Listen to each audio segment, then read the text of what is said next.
হাফেজ মাওলানা মুফতি আমিন বিন কাসিম, ওনাকে ওনার গুরুত্বপূর্ণ বক্তব্য দেওয়ার জন্য ৮ নং জেলা ইউনিয়নের পক্ষ থেকে সবিনয় অনুরোধ জানাচ্ছি। আসসালামু আলাইকুম ওয়া রাহমাতুল্লাহি ওয়া বারাকাতুহু। ইন্নাল হামদুলিল্লাহ ওয়াস সালাতু ওয়াস সালামু আলা মান লা নাবিয়্যা বা'দা। আম্মা বা'দ, ফাউযু বিল্লাহি মিনাশ শাইতানির রাজীম। বিসমিল্লাহির রহমানির রহিম। ওয়া'তাসিমু বিহাবলিল্লাহি জামিআন ওয়া লা তাফাররাকু। সাদাকাল্লাহুল আযীম। আল্লাহ পাক রব্বুল আলামিনের দরবারে লাখো কোটি শুকর যে আল্লাহ সুবহানাহু ওয়া তাআলা আমাদেরকে কামারা ৮ নং ইউনিয়নের কমিটি গঠন উপলক্ষে আজকের এই সম্মেলনে আসার বসার তৌফিক দান করেছেন, এর জন্য শুকরিয়া আদায় করি আলহামদুলিল্লাহ। সম্মানিত উপস্থিতি, আপনাদেরকে একটা কথা বলতে চাই, ইসলাম এবং মুসলমান এই দুই জিনিস ছিল, আছে এবং থাকবে। আল্লাহ তাআলার মনোনীত ধর্ম হলো ইসলাম। আল্লাহ তাআলা বলেন ইন্না দীনা ইনদাল্লাহিল ইসলাম।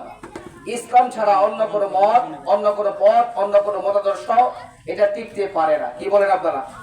কাজেই আমরা এখানে যারা আছি, মরণ পর্যন্ত ইসলামের অকুতোভয়, মরণ পর্যন্ত ইসলামের বীর সেনানী হতে চাইবে ইনশাআল্লাহ। ইসলাম টিকে রাখার জন্য প্রয়োজনে রক্ত দিতে হবে, প্রয়োজনে সময় দিতে হবে, প্রয়োজনে পরিবার পরিজন ত্যাগ করতে হবে, প্রয়োজন পড়লে নিজের জীবনটাকেও বিলিয়ে দিতে হবে ইনশাআল্লাহ। এই জন্য ভাইরা আমার, ইসলামী আন্দোলন আগেও ছিল, এখনো আছে, ভবিষ্যতেও থাকবে। থাকবে না শুধু রাম এবং বামের গোষ্ঠীরা। আমরা মুসলমান দায়িত্বহীন কণ্ঠে বলতে চাই, বাংলার জমিন ইসলামের জমিন, বাংলার জমিন শাহজালালের জমিন, বাংলার জমিন শাহ মাখদুমের জমিন, বাংলার জমিন উলামায়ে কেরামের জমিন, বাংলার জমিন কোরআন সুন্নাহর জমিন। এই জমিনে ইসলাম প্রতিষ্ঠা করে ছাড়বো ইনশাআল্লাহ। এই জন্য ভাইরা, আগে পরে সামনে পিছনে আমি আপনি আমরা যারা আছি, ইসলামের যেখানেই ডাক আসবে ইসলামের জন্য রক্ত দিব ইনশাআল্লাহ। আজকে কামারি ইউনিয়ন ৮ নং কামারি ইউনিয়ন থেকে আপনাদেরকে একটা দায়িত্বহীন কণ্ঠে বার্তা দিতে চাই, সামনের জীবন ইসলামী জীবন, সামনের ভবিষ্যৎ ইসলামের ভবিষ্যৎ, সামনের বাংলাদেশ ইসলামের বাংলাদেশ গঠন করবো ইনশাআল্লাহ।